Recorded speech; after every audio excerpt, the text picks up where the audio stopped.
How's it going, guys? Today marks exactly 1 month that I've owned this 2021 1250 GS Triple Black Edition. And in that 1 month, I've ridden it 25 days. I've put 1,878 miles on it. Now, most of that is to and from work commuting. A lot of weekend rides as well. And then I did manage to do one 600 plus mile trip with the wife in that time. So why this bike? I guess my first exposure to the 1250 GS was at the BMW Riding Academy in South Carolina. I did the entire course on a 1250 GS with the lowering kit and was really blown away with how that bike handled.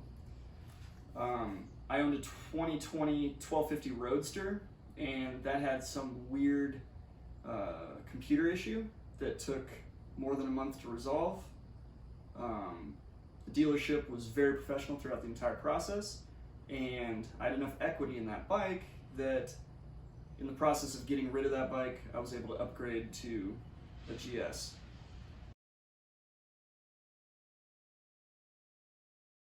I bought the Vario top case. Basically it can expand up and down, has the pad for the wife. Bought that from the dealership when the bike was brand new. I've also purchased some upper and lower Touratech crash bars, and I've done a quad lock phone mount with wireless charging. In addition to that, these Helibar risers, and we'll get more into that later. Other than that, some vinyl wrap, and I believe that is it. That's all the modifications I've made so far. BMW Navigator. All right, so after a month, what do we like? What do we not like? I'm saying we, my wife and I, because this bike is for us to travel on. Let's start with the likes. We both really enjoy the more upright seating position that the GS offers. The Roadster, more of a naked bike, so you're more aggressively leaned forward. It would have been tough to do 600 miles on.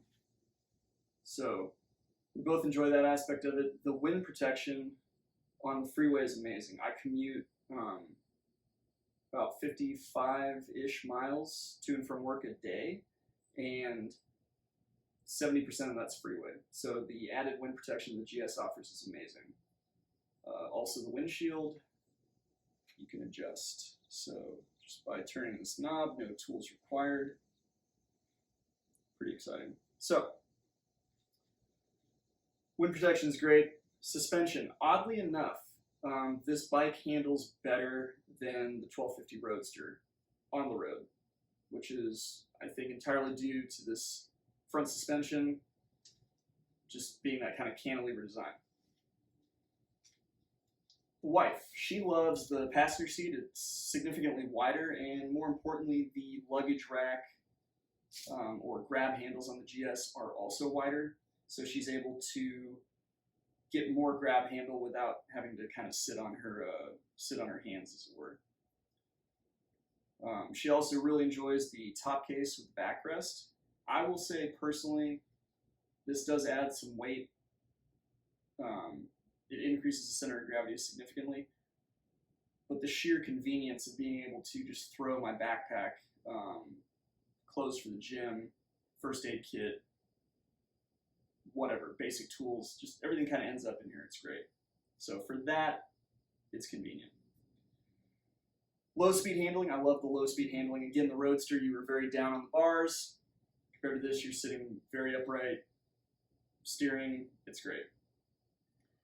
Not that we've been able to use them yet. It is now July in Virginia, but this bike has heated seats in addition to the heated grips. So we're excited to try out the heated seats. I think that that's going to make this something I can ride, hopefully, instead of 8 or 9 months a year, hopefully more like 10 or 11 months a year. So that's the likes.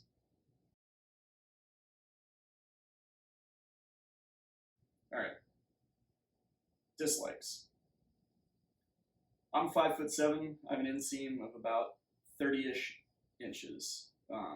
This is not the lowered edition. It doesn't have the lowering kit. So the seat height, even in the low position, is tall. I can comfortably put 1 foot flat on the ground. As far as putting both feet, just given the width of the seat, I can barely get my tippy toes down. So it doesn't feel super stable when I have a passenger and a fully loaded top case. For the passenger, mounting and dismounting the motorcycle. This is, again, my wife is shorter than I am, and it's a bit of a gymnastics act to climb up and over the GS. Additionally, these rubber foot pegs, of all things that BMW sucks at making, these rubber foot pegs are it. There's a lot of play, and any kind of twisting or pivoting with her riding shoes tends to dislodge those rubber isolators. So those need to go.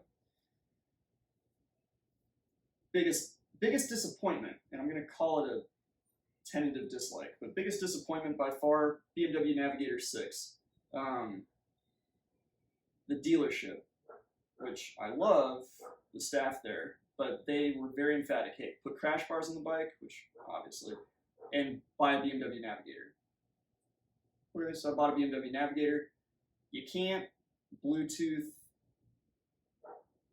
Getting your Bluetooth connectivity to work with the Navigator and the TFT simultaneously has eluded me thus far. Maybe it's impossible.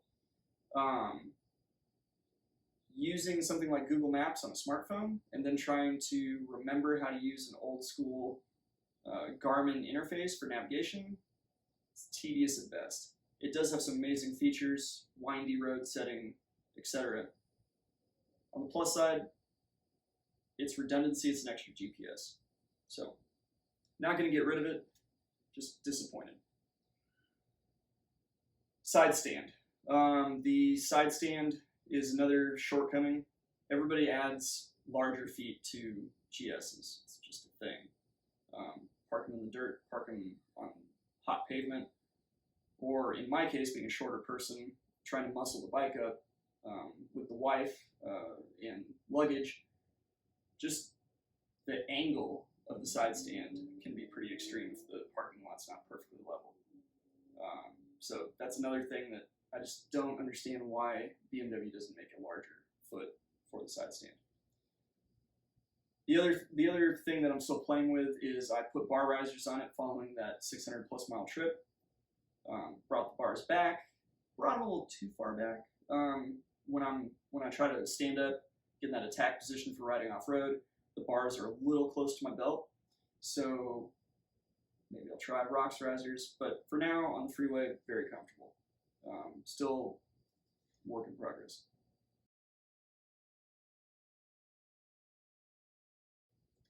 Future modifications, rider and passenger foot pegs. I'm going with pivot pegs for myself. Had them on my first GS. The wife is keen to get just any foot peg that is not that one. The rear brake pedal and shifter, want to upgrade those. I would love to have a muffler. Got to get that one past the wife, but we'll see. And then obviously we're going to add a side stand foot in the future. But that's it, guys. 1,879 miles, and it's the best bike I've owned. So highly recommend. If you guys have more questions, we're going to be doing a series of videos as we build out the GS and start pursuing more motorcycle-based overlanding. So stay tuned for that. See you next time.